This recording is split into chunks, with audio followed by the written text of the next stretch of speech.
પૌરાણિક કથાઓ અનુસાર શરૂઆતમાં આ વધારાના મહિનાનો કોઈ સ્વામી કે દેવતા નહોતા, તેથી તેને મળમાસ એટલે કે અશુભ કે નકામો મહિનો કહીને તેની ઉપેક્ષા કરવામાં આવતી હતી.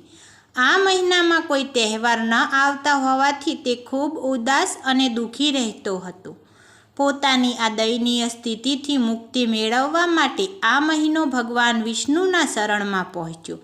પદ્મપુરાણમાં વર્ણન છે કે ભગવાન શ્રી હરિએ દયાળુ થઈને આ મહિનાને અપનાવી લીધો અને તેને પોતાનું જ સર્વશ્રેષ્ઠ નામ પુરુષોત્તમ આપ્યું. ભગવાન વિષ્ણુએ વરદાન આપ્યું કે જે કોઈ ભક્ત આ મહિનામાં નિસ્વાર્થ ભાવે પૂજા, દાન અને ભક્તિ કરશે તેના પર મારી વિશેષ કૃપા રહેશે. આ રીતે જે મહિનાની ક્યારેક ઉપેક્ષા થતી હતી તે ધર્મગ્રંથોમાં સૌથી પવિત્ર અને ફળદાયી મહિનો બની ગયો. જય જય પુરુષોત્તમ ભગવાનની.